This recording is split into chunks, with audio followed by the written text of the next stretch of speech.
மிஷனரியோட பேர் வந்து செயின்ட் பேசில். இவர் வந்து கிபி 329ஆம் ஆண்டுல பிறந்திருக்காரு. இவர் வந்து கப்படோசியா அப்படின்ற ஒரு நாட்டில் தான் பிறந்தாரு. அதாவது இப்ப இருக்கிற துருக்கி அப்படின்ற நாடு. இவருடைய குடும்பம் வந்து கிறிஸ்துவ குடும்பத்துல தான் இவர் பிறந்தாரு. இவர் குடும்பத்திலே வந்து அநேகர் வந்து புனிதர்களாகவும் இருந்திருக்காங்க. இவர் வந்து கிரேக்கம், தத்துவம், பேச்சு திறன் அப்படின்னு சொல்லிட்டு பல விஷயங்கள்ல வந்து இவர் ரொம்ப சிறந்தவராகவும் இருந்திருக்காரு. இப்படி இருக்கும்போது இவர் வந்து சின்ன வயசுல இருந்தே ரொம்ப நல்லா படிப்பாராம். இவருக்கு வந்து நிறைய விஷயம் கத்துக்கணும் அப்படின்னு நிறைய ஆசை.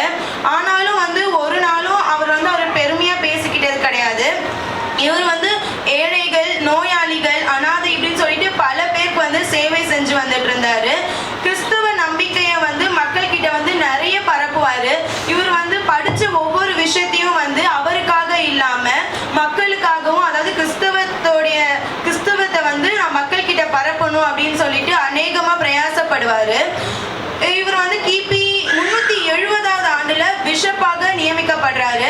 இவர் என்னதான் ஒரு பிஷப்பா இருந்தாலும் அவருடைய அதிகாரத்தை வந்து அவர் பெருமையா பேசிக்கிட்டது கிடையாது.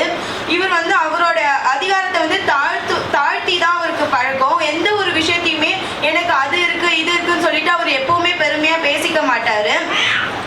இவர் இப்படி இருக்கும்போது இவருக்கு வந்து அநேக ஞானம் இருக்கு, நிறைய படிப்பு இருக்கு. இப்படிலாம் பார்க்கும்போது அவர் கூட இருக்கிறவங்க எல்லாரும் என்ன நினைச்சாங்க அப்படின்னா இவர் வந்து பெரிய அதிகாரியாகவும் ஒரு செல்வந்தனாகவும் ஆவாரு அப்படின்னு சொல்லிட்டு நினைச்சாங்க.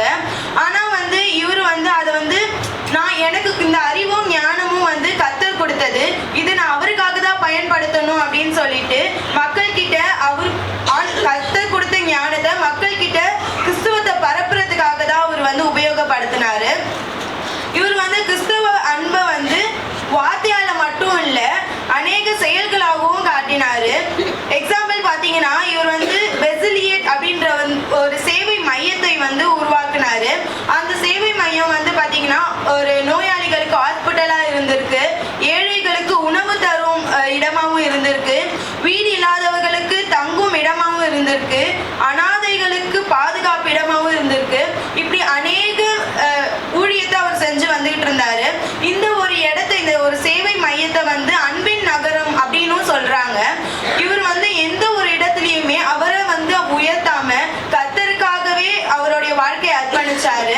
கர்த்தருக்காக செய்யறது வந்து அவருக்கு ரொம்ப பிடிக்கும். அவர் வந்து எந்த ஒரு இடத்துலயுமே தனக்கு கொடுத்த அறிவையும் ஞானத்தையும் தனக்கென பயன்படுத்திக்காம கர்த்தருக்காக மட்டுமே பயன்படுத்தினாரு.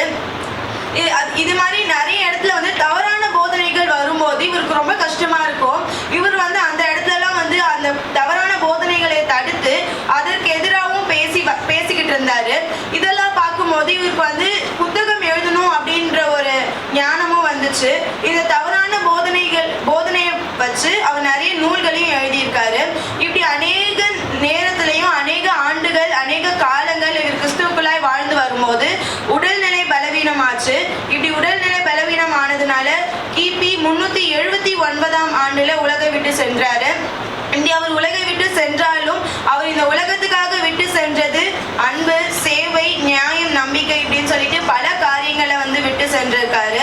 இதுல நம்ம கத்துக்கிற ஒரு சின்ன விஷயம் என்னன்னு பாத்தீங்கன்னா, உண்மையான மிஷனரி வாழ்க்கை என்பது வந்து பேசுவதுல மட்டும் இல்ல, சேவை செய்வதிலையும் இருக்கு அப்படின்னு சொல்லி நம்ம கத்துக்கிறோம். உறுதிமொழி எடுக்கலாம்.